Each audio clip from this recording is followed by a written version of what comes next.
ഇപ്രാവശ്യം നിങ്ങളുടെ SSLC physics പരീക്ഷയിൽ AC ജനറേറ്ററിൽ നിന്ന് ഒരു ചോദ്യം ഇല്ലെങ്കിൽ നിങ്ങൾ ചാനൽ അങ്ങോട്ട് അൺസബ്സ്ക്രൈബ് ചെയ്തോളൂ, ഒരു കുഴപ്പമില്ല. കാരണം അത്രയും ഉറപ്പാണ് AC ജനറേറ്ററിന് എന്തായാലും 1 മാർക്കിനോ അല്ലെങ്കിൽ 4 മാർക്കിന് വരെ ഒരു സിമ്പിൾ ചോദ്യം വരാം. അത് വന്നു കഴിഞ്ഞാൽ എന്തായാലും വരും. വന്നു കഴിഞ്ഞാൽ നിങ്ങൾ ഈ ഒരു വീഡിയോ കണ്ടു കഴിഞ്ഞാൽ നിങ്ങൾക്ക് ഉത്തരം കൊടുക്കാൻ പറ്റും 100%. ആ 4 മാർക്ക്, 1 മാർക്കോ അല്ലെ 4 മാർക്കും, അതിൻ്റെ ഇടയിൽ എന്തായിരിക്കും വരാൻ പോകുന്നത് അറിയില്ല. പക്ഷേ ഉറപ്പാണ് ചോദ്യം വരും. ചോദ്യം വന്നു കഴിഞ്ഞാൽ നിങ്ങൾക്ക് മാർക്ക് കിട്ടും. അപ്പോൾ ഈ ചാനൽ സബ്സ്ക്രൈബ് ചെയ്യുക. സബ്സ്ക്രൈബ് ചെയ്യാത്തവർ ലൈക്ക് ചെയ്യാൻ മറക്കരുത്. വീഡിയോ യൂസ്ഫുൾ ആണെങ്കിൽ തീർച്ചയായിട്ടും നിങ്ങൾ കമൻ്റ് ഒക്കെ ചെയ്യുക, ഷെയർ ഒക്കെ ചെയ്യുക. അറിയാലോ കാര്യങ്ങളൊക്കെ, അതൊക്കെ ചെയ്യാൻ പറ്റുന്ന കാര്യങ്ങളൊക്കെ അങ്ങോട്ട് ചെയ്യാം. റെഡി ആണല്ലോ? സ്റ്റാർട്ട് ചെയ്യാം. അപ്പോൾ എങ്ങനെയായിരിക്കും ചോദ്യം വരിക AC ജനറേറ്ററിന്? AC ജനറേറ്ററിൻ്റെ വർക്കിംഗ് എഴുതാനും അങ്ങനെ കോംപ്ലിക്കേറ്റഡ് ചോദ്യമൊന്നുമല്ല, ഇത് വരയ്ക്കാനും ചോദ്യം പോലും വരില്ല. പക്ഷേ ഞാൻ പറയാൻ പോകുന്ന ചോദ്യങ്ങളിൽ ഏതെങ്കിലും ഒന്ന് വന്നിരിക്കും. അതിൽ ഫസ്റ്റ് വരാൻ പോകുന്ന ചോദ്യം ഇതായിരിക്കും: what is the energy conversion AC generator? AC ജനറേറ്ററിലെ എനർജി AC ജനറേറ്റർ എന്താ ചെയ്യുക? ഒന്നുമില്ല. നമ്മൾ ഡാമിലാണ് ജനറേറ്റർ കൊണ്ട് വെക്കുക. ഡാമിൽ വെള്ളം വീഴും. വെള്ളം വീഴാൻ പോകുന്ന ഇതിൻ്റെ മുകളിലേക്ക് വെള്ളം വീഴും. വെള്ളം വീഴുമ്പോൾ ഇത് കിടന്ന് കറങ്ങും. ഇത് കിടന്ന് കറങ്ങുമ്പോൾ ഇത് മാഗ്നറ്റിക് ഫീൽഡിൻ്റെ ഇടയിലാണ് കിടന്ന് കറങ്ങുക. മാഗ്നറ്റിക് ഫീൽഡിനിടയിൽ അല്ലേ മാഗ്നറ്റ് വെച്ചിട്ടുണ്ട്. മാഗ്നറ്റിക് ഫീൽഡിൻ്റെ ഇടയിൽ കിടന്നിട്ട് അവൻ കറങ്ങും. അപ്പം അവൻ കിടന്ന് കറങ്ങുന്ന സമയത്ത് എന്തായിരിക്കും സംഭവിക്കുക? ആലോചിച്ച് നോക്കുക. അവൻ മാഗ്നറ്റിക് ഫീൽഡിൽ കിടന്ന് കറങ്ങുന്നത്. അപ്പം മാഗ്നറ്റിക് ഫീൽഡിൽ കിടന്ന് കറങ്ങുമ്പോൾ അവൻ്റെ മാഗ്നറ്റിക് ഫ്ലക്സിൽ വ്യത്യാസം ഉണ്ടാവും. അവൻ്റെ കാന്തിക ഫ്ലക്സ് മാറിക്കൊണ്ടിരിക്കും. കാന്തിക ഫ്ലക്സ് ഇവൻ്റെ മാറിക്കൊണ്ടിരുന്നാൽ അവൻ്റെ ഉള്ളിൽ കൂടി പാസ് ചെയ്യുന്ന കാന്തിക ഫ്ലക്സിൽ മാറ്റം ഉണ്ടായിക്കഴിഞ്ഞാൽ അവൻ്റെ ഉള്ളിൽ EMF ഉണ്ടാവും, കറണ്ട് ഉണ്ടാവും. EMF വോൾട്ടേജ് അഥവാ കറണ്ട് ഉണ്ടാവും.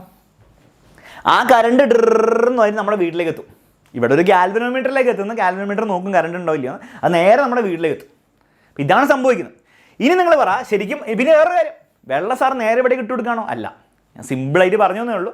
വെള്ളം വേറെ റോട്ടറിലാണ് വീഴുക. ആ റോട്ടർ കിടന്ന് കറങ്ങും. അപ്പോൾ ഈ സാധനം കൂടെ കിടന്ന് കറങ്ങും. ക്ലിയർ ആണല്ലോ? ശരി. അപ്പോൾ അതാണ് കുറച്ചും കൂടി കോംപ്ലിക്കേഷൻ ഉണ്ട്. പക്ഷേ നമുക്ക് ഇത്രയും മനസ്സിലാക്കി വെച്ചാൽ മതി. റെഡി. അപ്പോൾ എനർജി കൺവേർഷൻ എന്ത് എനർജിയായി മാറുകയാണ്? ഇവിടെ വെള്ളത്തിലെ സ്റ്റോർ ചെയ്ത് അങ്ങ് ഡാമിൽ നിന്ന് വെള്ളത്തിൽ ബുഷു എന്ന് പറഞ്ഞ വീഴ്ത്തിയ എനർജി അവസാനം കറണ്ടായി മാറുകയാണ്. അതായത് വെള്ളത്തിൻ്റെ ആ സ്റ്റോർ ചെയ്ത എനർജി എന്ത് എനർജിയാണ്? യാന്ത്രിക എനർജിയാണ്, മെക്കാനിക്കൽ എനർജിയാണ്. യാന്ത്രികോർജ്ജം എന്തായി മാറുകയാണ് ചെയ്യുന്നത്? അവസാനം കറണ്ടായി മാറുകയാണ് ചെയ്യുന്നത്. ഇലക്ട്രിക്കൽ എനർജിയായി മാറുകയാണ് ചെയ്യുന്നത്. വൈദ്യുതോർജ്ജമായി മാറുകയാണ് ചെയ്യുന്നത്. അപ്പോൾ എനർജി കൺവേർഷൻ വെച്ചാൽ ഒരു ബുദ്ധിമുട്ടുമില്ല, സിമ്പിളായി എഴുതി വെച്ചു, ഒരു ബുദ്ധിമുട്ടില്ല. ഫസ്റ്റ് ചോദ്യം അതായിരിക്കും വരാം. രണ്ടാമത്തെ ചോദ്യം: what is the working principle of AC generator? AC ജനറേറ്ററിന്റെ പ്രവർത്തന തത്വം എന്താണ്? എന്തുകൊണ്ടാണ് അത് വർക്ക് ചെയ്യാൻ കാരണം? മാഗ്നറ്റിക് ഫീൽഡിൽ കാന്തിക ഫ്ലക്സിൽ മാറ്റം ഉണ്ടാകുമ്പോൾ കറണ്ട് ഉണ്ടാവുന്നു എന്നുള്ള കാര്യം കൊണ്ടല്ലേ. അതിനെ നമ്മൾ എന്താ വിളിച്ചത്? ഇലക്ട്രോ മാഗ്നറ്റിക് ഇൻഡക്ഷൻ, വൈദ്യുതി കാന്തിക പ്രേരണം. ക്ലിയർ ആയിട്ട് ഇലക്ട്രോ മാഗ്നറ്റിക് ചാപ്റ്ററിൻ്റെ ഹെഡിങ്, ഈ ചാപ്റ്റർ പഠിക്കുന്ന ചാപ്റ്ററിൻ്റെ ടൈറ്റിൽ എഴുതി വെക്കാം. അപ്പോൾ വർക്കിംഗ് പ്രിൻസിപ്പിൾ, പ്രവർത്തന തത്വം ഓഫ് AC ജനറേറ്റർ ചോദിച്ചാൽ നേരെ എഴുതി വെച്ചോ എലക്ട്രോ മാഗ്നറ്റിക് ഇൻഡക്ഷൻ, വൈദ്യുതകാന്തിക പ്രേരണം. അടുത്ത ചോദ്യം വരാൻ പോകുന്നത്: the output current in AC generators? പുറത്ത് കിട്ടാൻ പോകുന്ന കറണ്ട് എന്ത് ടൈപ്പ് കറണ്ടാണ്? AC ആണോ DC കറണ്ടാണോ? മക്കളെ, ഇതിൻ്റെ ചോദ്യത്തിൽ തന്നെയുണ്ട്. AC ജനറേറ്റർ ആണോ ചോദിച്ചിരിക്കുന്നത്. AC ജനറേറ്ററിന് പുറത്ത് വരാൻ പോകുന്നത് എന്താണ്? ഓൾട്ടർനേറ്റിംഗ് കറണ്ടാണ്. ഓൾട്ടർനേറ്റിംഗ് എന്ന് എഴുതി വെക്കുക, അല്ലെങ്കിൽ AC കറണ്ട് എന്ന് എഴുതി വെക്കുക. ശരിക്കും പറഞ്ഞാൽ AC കറണ്ട് എന്ന് എഴുതേണ്ട ആവശ്യമില്ല. കാരണം ACൻ്റെ ഫുൾ ഫോം തന്നെ ഓൾട്ടർനേറ്റിംഗ് കറണ്ട് എന്നാണ്. പക്ഷേ നിങ്ങൾ ചില ടെക്സ്റ്റ് ബുക്കിൽ നോക്കിയാൽ വരെ AC കറണ്ട് എന്ന് എഴുതും. അത് അതിൻ്റെ ഒരു രീതിയാണ്. ഓക്കെ, എങ്ങനെ എഴുതിയാലും കുഴപ്പമില്ല. അവിടെ പുറത്ത് കിട്ടാൻ പോകുന്ന AC ആയിരിക്കും എന്നുള്ള മനസ്സിലാവും. ഓൾട്ടർനേറ്റിംഗ് ആയിരിക്കും. ഓൾട്ടർനേറ്റിംഗ് എന്ന് പറഞ്ഞാൽ അർത്ഥം എന്താണ്? പോസിറ്റീവ് ആയിരിക്കും, നെഗറ്റീവ് ആവും, positive negative, positive negative, positive negative, positive negative, positive negative, positive negative, ഇങ്ങനത്തെ ഔട്ട്പുട്ട് ആയിരിക്കും കിട്ടുക. മനസ്സിലാവണ്ടോ? മനസ്സിലാക്കാം. അടുത്ത ചോദ്യം പരീക്ഷയിൽ വരാൻ പോകുന്നത് നെയിം. ഇത് മിക്ക വർഷവും പരീക്ഷയിൽ ചോദിക്കും, 3 മാർക്കിന് ചോദിക്കും. Name and label all parts of AC generator. 4 പാർട്സേ നമുക്ക് പഠിക്കാനുള്ളൂ. ആ 4 പാർട്സ് നിങ്ങൾ ലേബൽ ചെയ്യാനും പേര് കൊടുക്കാനും പഠിക്കണം. വളരെ സിമ്പിളാണ്. ഫസ്റ്റ് പാർട്ടാണ് ഞാൻ ഈ കിടന്ന് കറങ്ങുന്നു എന്ന് പറഞ്ഞ സാധനമല്ലേ, അതിനെ നമ്മൾ വിളിക്കും ആർമേച്ചർ എന്ന് വിളിക്കും. എന്ത് വിളിക്കും? ആർമേച്ചർ. മലയാളത്തിൽ ഇങ്ങനെ തന്നെയാണ് കേട്ടോ, ആർമേച്ചർ. പിന്നെ 2 മാഗ്നറ്റ് ഉണ്ട്, 2 കാന്തങ്ങളുണ്ട്. അതിനെ നമ്മൾ എന്ത് വിളിക്കും? മാഗ്നറ്റ്സ് എന്ന് വിളിക്കും. പെർമനൻറ്റ് മാഗ്നറ്റ്സ് എന്ന് എഴുതാം, എഴുതിയില്ലെങ്കിലും കുഴപ്പമില്ല. സ്ഥിര കാന്തങ്ങൾ എന്ന് എഴുതാം, അല്ലെ കാന്തങ്ങൾ എന്ന് എഴുതാം. ഏതെങ്കിലും ഒന്നിനെ കാണിക്കാം, മാഗ്നറ്റ്സ് എന്ന് കാണിക്കും. 2 റിങ് കാണാം. ആ റിങ്ങിനെ നമ്മൾ വിളിക്കും, 2 റിങ്സിനെ വിളിക്കും സ്ലിപ്പ് റിങ്സ്. ശ്രദ്ധിക്കുക, DC മോട്ടറിൽ സ്പ്ലിറ്റ് റിങ്സ് ഉണ്ട്. DC മോട്ടർ സ്പ്ലിറ്റ് റിങ് ആണ്. ഇതെന്താണ്? Split ring. അത് എവിടെയല്ല ഉള്ളത്? അത് DC മോട്ടറിലാണ് സ്പ്ലിറ്റ് റിങ്. ഒരു റിങ്ങിനെ സ്പ്ലിറ്റ് ചെയ്യാൻ പറ്റും, അല്ലാതെ സ്പ്ലിറ്റ് റിങ് കളി. ആ DC മോട്ടർ. ഇത് സ്ലിപ്പ് റിങ്, സ്ലിപ്പ് റിങ്. പിന്നെ 2 ബ്ലാക്ക് വടികൾ കാണാം. അവരെ നമ്മൾ ബ്രഷ് എന്ന് വിളിക്കും. ടൂത്ത് ബ്രഷ് അല്ല, ബ്രഷസ്. ഗ്രാഫൈറ്റ് ബ്രഷസ് എന്ന് എഴുതാം, അല്ലെ വെറും ബ്രഷുകൾ എന്ന് എഴുതാം. ക്ലിയർ ആണല്ലോ? ഈ 4 പാർട്സ് പഠിച്ചു. ഏതൊക്കെയാണ്? ആർമേച്ചർ ഉണ്ട്, മാഗ്നറ്റ് ഉണ്ട്, സ്ലിപ്പ് റിങ്സ് ഉണ്ട്, ബ്രഷസ് ഉണ്ട്. സ്പ്ലിറ്റ് റിങ് ഡി സി മോട്ടറിൽ, ഇത് സ്ലിപ്പ് റിങ്, അത് ഓർത്ത് വെക്കാം. ക്ലിയർ ആണല്ലോ? ഇത് മിക്കവാറും പരീക്ഷ ചോദിക്കും, 3 മാർക്കിനായിരിക്കും ചോദിച്ചാൽ നിങ്ങൾ എല്ലാവരും എഴുതി വെക്കണം. ഓക്കെ, പിന്നെ ഇങ്ങനെയും ചോദിക്കാം, എ സി ജനറേറ്ററിൻ്റെ വർക്കിംഗ് പ്രിൻസിപ്പിൾ, പ്രവർത്തന തത്വം എന്താണെന്ന് എഴുതാൻ പറയും, സ്റ്റേറ്റ് ചെയ്യാൻ പറയും, പ്രസ്താവിക്കാൻ പറയും. അപ്പോൾ ഇലക്ട്രോമാഗ്നറ്റിക് ഇൻഡക്ഷൻ എഴുതി വെച്ചാൽ മാത്രം പോരാ, അത് പ്രസ്താവിക്കണം. എന്താണ് വർക്കിംഗ് പ്രിൻസിപ്പിൾ? ഇലക്ട്രോമാഗ്നറ്റിക് ഇൻഡക്ഷൻ ആണ്, പ്രവർത്തനം വൈദ്യുതകാന്തിക പ്രേരണമാണ്. ഇനി അത് എന്താണെന്ന് സ്റ്റേറ്റ് ചെയ്യാൻ പറഞ്ഞാൽ, പ്രസ്താവിക്കാൻ പറഞ്ഞാൽ എഴുതണം. whenever there is change in magnetic flux linked with the coil and EMF is induced in the coil. എപ്പോഴെങ്കിലും ഒരു മാഗ്നറ്റിക് ഫ്ലക്സിൽ വ്യതിയാനം ഉണ്ടാവുകയാണെങ്കിൽ അവിടെ എന്താണ് ഒരു EMF പ്രേരണം ചെയ്യുന്നത്. മലയാളത്തിൽ എഴുതി വെക്കുക, ഒരു കോയിലുമായി ബന്ധപ്പെട്ടിരിക്കുന്ന കാന്തിക ഫ്ലക്സിൽ എന്തെങ്കിലും വ്യത്യാസം ഉണ്ടാവുകയാണെങ്കിൽ, വ്യതിയാനം ഉണ്ടാവുകയാണെങ്കിൽ കോയിലിൽ ഒരു EMF പ്രേരിതമാകുന്നു. ഇത്ര എഴുതി വെച്ചാൽ പരിപാടി തീർന്നു. മനസ്സിലാവുന്നുണ്ടോ? ഓക്കെ, അപ്പോൾ എഴുതി വെക്കാൻ നിങ്ങൾ പഠിക്കാം. ഓക്കെ, ഇനിയും ചോദ്യങ്ങൾ നമുക്ക് ചെയ്യാം. കമോൺ, ഇനിയും ചോദ്യങ്ങൾ ചെയ്യാം. ഇനിയുണ്ട്. Okay, can we get DC current from AC generator? AC ജനറേറ്ററിൽ നിന്ന് DC കറണ്ട് നിങ്ങൾക്ക് കിട്ടുമോ? ഇല്ല അല്ലേ? AC ജനറേറ്ററിൽ നിന്ന് DC കറണ്ട് കിട്ടില്ല. പക്ഷേ AC ജനറേറ്റർ ചെറിയ മാറ്റം വരുത്തിയാൽ നമുക്ക് DC കറണ്ട് കിട്ടാനുള്ള പരിപാടി ഉണ്ട്. അതെന്താണ് പരിപാടി? വളരെ സിമ്പിളാണ്.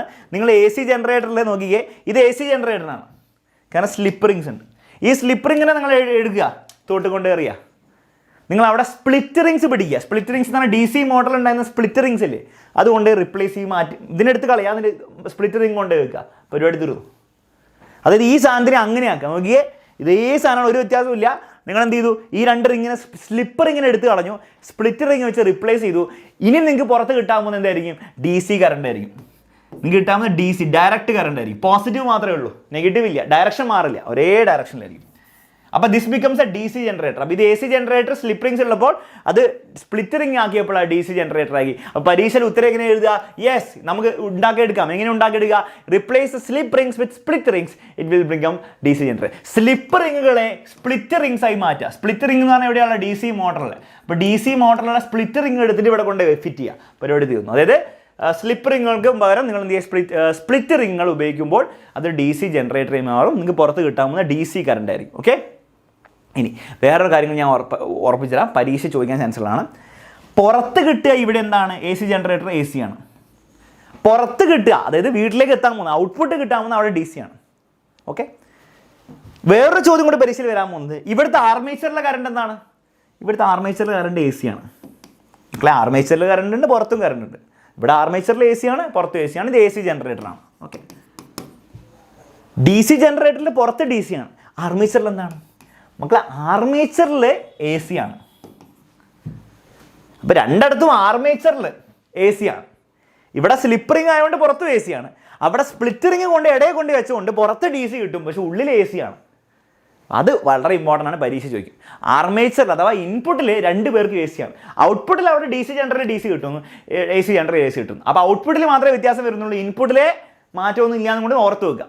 ഓക്കെ, ക്ലിയർ ആണല്ലോ? ശരി, ഇനിയും ചോദ്യങ്ങൾ നോക്കാം. ഇനിയും ചോദ്യങ്ങൾ നോക്കാം. പരീക്ഷയിൽ ഇങ്ങനെയൊക്കെ ചോദ്യം ചോദിക്കാറുണ്ട്. സ്കീമാറ്റിക് ഡയഗ്രാം 2022 പബ്ലിക് എക്സാമിൽ which type of AC generator is this? പറ മക്കളെ, ഇത് ടോപ്പ് വ്യൂ ആണ്. നേരത്തെ നമ്മുടെ സൈഡ് വ്യൂ ആണ്, മുന്നിൽ നിന്നുള്ള വ്യൂ ആണ്. ഇത് ടോപ്പ് വ്യൂ ആണ്. ഓക്കെ, ശരി. എന്ത് ജനറേറ്റർ? അത് 2 റിങ്ങുകൾ കാണാം, സെപ്പറേറ്റ് റിങ്. മക്കളെ, 2 റിങ്ങുകൾ കണ്ടു കഴിഞ്ഞാൽ ഉറപ്പിച്ച സ്ലിപ്പ് റിങ്സ് ആണ്. 2 റിങ് സെപ്പറേറ്റ് ചെയ്ത് കണ്ടു കഴിഞ്ഞാൽ ഫുള്ളായിട്ട് 2 റിങ് ഉണ്ട്, സ്ലിപ്പാണ്. ഒരു റിങ് തന്നെ സ്പ്ലിറ്റ് ആയിട്ട് കണ്ടാലാണ് സ്പ്ലിറ്റ് റിങ്. ഇത് 2 ഫുൾ റിങ്സ് ഉണ്ട്. So this is slip ring. Slip ring ഉണ്ടെങ്കിൽ അത് DC ആണോ AC ജനറേറ്റർ ആണോ? ഒരു സംശയമില്ല, AC ജനറേറ്റർ തന്നെ. Name the parts of the generator. 1 എന്ന് പറഞ്ഞ പാർട്ട് മാഗ്നറ്റ് ആണ്. വേം പറ, ഇത് നിങ്ങൾക്ക് അറിയാം. 2 എന്ന് പറഞ്ഞ പാർട്ട് ആർമേച്ചർ ആണ്. പിന്നെ 3 എന്താണ്? 3 എന്ന് പറഞ്ഞാൽ റിങ്സ് ആണ്. ഏത് റിംഗ് ആണ്? സ്ലിപ്പ് റിങ്സ് ആണ്. സ്ലിപ്പ് റിങ്സ് എന്ന് എഴുതി വെക്കുക. 4 എന്ന് പറഞ്ഞാൽ എന്താണ്? 4 എന്ന് പറഞ്ഞാൽ ബ്രഷുകളാണ്. ഇവിടെ നിങ്ങൾക്ക് കാണാമായിരിക്കും, കാണുന്നുണ്ടാവില്ല, എന്നാലും കുഴപ്പമില്ല, പരീക്ഷയിൽ കാണാം, ബ്രഷസ് ആണ്. അടുത്ത ചോദ്യം, state the working principle of this device. ഈ ജനറേറ്ററിന്റെ പ്രവർത്തന തത്വം പ്രസ്താവിക്കാനാണ് പറഞ്ഞിരിക്കുന്നത്. അപ്പോൾ എഴുതി വെക്കുക, ഇലക്ട്രോമാഗ്നറ്റിക് ഇൻഡക്ഷൻ ആണ് വർക്കിംഗ് പ്രിൻസിപ്പിൾ. ഇലക്ട്രോമാഗ്നറ്റിക് ഇൻഡക്ഷൻ എന്താണെന്നും കൂടി പറഞ്ഞു കൊടുക്കാം. നേരത്തെ ഞാൻ എഴുതിയില്ലേ, whenever magnetic flux linked with the coil changes and EMF is induced in the coil. അത്ര എഴുതി വെക്കാം, മാർക്ക് വരും. ഓക്കെ, 4 മാർക്കിന് ചോദ്യം ചോദിക്കാൻ പോകുന്നത്. അപ്പോൾ ഇങ്ങനെയാണ് പബ്ലിക് എക്സാമിന് ചോദിക്കുക. ഇനി ഇങ്ങനെ ചോദ്യം ചോദിക്കാം, identify DC generator and DC motor. ഇതിലേതാ DC ജനറേറ്റർ, DC മോട്ടർ? എല്ലാവരും ഒന്ന് കമൻറ്റ് ചെയ്തേ മക്കൾ. ഇത്രയും നിങ്ങൾ ആലോചിക്കേണ്ടതുള്ളൂ. DC മോട്ടർ എന്ന് പറഞ്ഞാൽ മോട്ടർ നിങ്ങൾ കറണ്ട് കൊടുക്കുമ്പോൾ കിടന്ന് കറങ്ങുന്ന സാധനമാണ് മോട്ടർ. ജനറേറ്റർ എന്ന് പറഞ്ഞാൽ കറണ്ട് തരുന്ന സാധനമാണ്. അപ്പോൾ DC മോട്ടറിനാണ് അവിടെ കറണ്ട് കൊടുക്കണം. അപ്പോൾ ബാറ്ററി വേണം. രണ്ടിൽ ആർക്കാ ബാറ്ററി ഉള്ളത്? ഇതിൽ മാത്രമേ ബാറ്ററി ഉള്ളൂ. അവിടെ ഗാൽവനോമീറ്റർ ആണ്. ബാറ്ററി ഉള്ള സാധനം DC മോട്ടർ. ഒന്നും ആലോചിക്കണ്ട, കാരണം വേറെ വ്യത്യാസമൊന്നുമില്ല. Magnet armature, split ring, brush. താഴെ മാത്രം നോക്കിയാലേ വ്യത്യാസം കാണുള്ളൂ. DC മോട്ടറിൽ ബാറ്ററി ഉണ്ടാകും, കാരണം ബാറ്ററി കൊടുത്താലേ മോട്ടർ കറങ്ങുള്ളൂ. അവിടെ ബാറ്ററി ഇല്ല. അപ്പോൾ this is motor, that is DC generator എന്ന് പറയാൻ കാരണം അവിടെ സ്പ്ലിറ്റ് റിങ്സ് ആണ്. ഇതിന് വേറെ സ്ലിപ്പ് റിങ്സ് ആയിരുന്നു ഉള്ളെങ്കിൽ അത് AC ജനറേറ്റർ ആകുമായിരുന്നു. അപ്പോൾ എല്ലാം ഒരു ഐഡിയ കിട്ടുന്നുണ്ടോ? അങ്ങനെ ഐഡിയ കിട്ടിയ പരീക്ഷയിൽ മാർക്ക് വരും. ഓക്കെ, ലാസ്റ്റ് ചോദ്യം പരീക്ഷയിൽ 90% ചോദിക്കാൻ പോകുന്ന ചോദ്യമാണ് ഈ ഒരു ചോദ്യം. Which among the following is the graphical representation of output EMF in DC generator? DC ജനറേറ്ററിലെ ഔട്ട്പുട്ട് ഏതായിരിക്കുന്ന ചോദ്യം. താഴെ തന്നിരിക്കുന്നതിൽ ഒരു DC ജനറേറ്ററിൽ ഔട്ട്പുട്ട് EMF ചിത്രീകരിച്ച് ഗ്രാഫ് ഏതാണ്? മക്കളെ, ഇത് പോസിറ്റീവ് നെഗറ്റീവ്, ഇത് പോസിറ്റീവ് നെഗറ്റീവ് ആയി കളിക്കുന്ന സാധനമാണ്. ഇത് AC ആണ്, AC ജനറേറ്ററിൻ്റെ ഔട്ട്പുട്ടാണ്. ഇത് പോസിറ്റീവ് മാത്രമേ ഉള്ളൂ, പോസിറ്റീവ്. പക്ഷേ ഇതിൻ്റെ പ്രശ്നം എന്ന് വെച്ചാൽ ഇത് കോൺസ്റ്റന്റ് വോൾട്ടേജ് ആണ്. ഇപ്പോൾ ഫോർ എക്സാമ്പിൾ 3 വോൾട്ട് ആണെങ്കിൽ 3 വോൾട്ട് തന്നെ തന്നുകൊണ്ടിരിക്കും.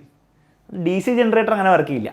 ഇതാരാണ് ഇങ്ങനെ തരാൻ പോകുന്നത്? DC ബാറ്ററിയാണ്. നമ്മൾ കടയിൽ പോയി വാങ്ങുന്ന ബാറ്ററി ഇല്ലേ, അത് കൃത്യം 3 വോൾട്ടാണ്, 3 വോൾട്ട് തന്നെ തന്നുകൊണ്ടിരിക്കും. DC ജനറേറ്റർ ഇതാണ്, പോസിറ്റീവ് ആണ്. അപ്പോൾ ഓൾട്ടർനേറ്റിംഗ് അല്ലേ, പോസിറ്റീവ് നെഗറ്റീവ് എപ്പോഴും പോസിറ്റീവ് ആണ്. പക്ഷെ നോക്കിയേ, തവള ചാടുന്ന പോലെ വോൾട്ടേജ് കൂടും കുറയും. വോൾട്ടേജിൽ എന്താ വ്യത്യാസം ഉണ്ടായിക്കൊണ്ടിരിക്കുന്നത്, പക്ഷേ വോൾട്ടേജിൻ്റെ ദിശ മാറുന്നില്ല. ഡയറക്ഷൻ പോസിറ്റീവ് തന്നെയാണ്, അതേ ഡയറക്ഷൻ. പക്ഷേ കൂടുന്നു 0 നിന്ന് 3ലേക്ക് പോകുന്ന വോൾട്ട് 3 നിന്ന് 0ലേക്ക് പോകുന്നു, വീണ്ടും 0 നിന്ന് 3ലേക്ക് പോകുന്നു. അപ്പോൾ തവള ചാടുന്ന പോലെ ചാടി കളിക്കുന്നുണ്ട്. അങ്ങനത്തെ സാധനമാണ് DC ജനറേറ്റർ. പക്ഷേ DC തന്നെയാണെന്നുള്ള കാര്യത്തിൽ സംശയമില്ല. കാരണം എന്താണ്, നെഗറ്റീവിലേക്ക് പോകുന്നില്ല, ഡയറക്ഷൻ മാറുന്നില്ല. ഇത് AC ആണ്. അപ്പോൾ DC ജനറേറ്ററിന് ഔട്ട്പുട്ട് വരയ്ക്കാൻ പറഞ്ഞാൽ തവള ചാടുന്ന പോലെ വരച്ചു വെക്കുക. ഇത്രയും ചോദ്യങ്ങൾക്ക് നിങ്ങൾക്ക് ഉത്തരം കൊടുക്കാൻ പറ്റുകയാണെങ്കിൽ നിങ്ങളുടെ പബ്ലിക് എക്സാമിനോ അല്ലെങ്കിൽ ക്രിസ്മസ് എക്സാമിനോ എന്ത് പരീക്ഷയിലാണെങ്കിലും നിങ്ങൾക്ക് ഈ ഒരു ചാപ്റ്ററിന് AC ജനറേറ്ററിന് എന്തായാലും ചോദ്യം ഉണ്ടാവും. ചോദ്യം വന്നു കഴിഞ്ഞാൽ പുഷ്പം പോലെ ഉത്തരം കൊടുക്കാം. ഓക്കെ, അപ്പോൾ ഈ വീഡിയോ യൂസ്ഫുൾ ആയെന്ന് വിചാരിക്കുന്നു. തീർച്ചയായിട്ടും ലൈക്ക് ചെയ്യുക, ഷെയർ ഒക്കെ ചെയ്യുക, സബ്സ്ക്രൈബ് ഒക്കെ ചെയ്യുക. അടിപൊളിയായിട്ട് സപ്പോർട്ട് ചെയ്തുകൊണ്ടിരിക്കുക ചാനൽ. കാരണം നിങ്ങളെ ഈ ചാനൽ സപ്പോർട്ട് ചെയ്യും, നിങ്ങളും തിരിച്ചും കൂടെ സപ്പോർട്ട് ചെയ്യുക. അത്രമാത്രം ചെയ്യുന്നുള്ളൂ. All the best for exam. തകർത്തുക.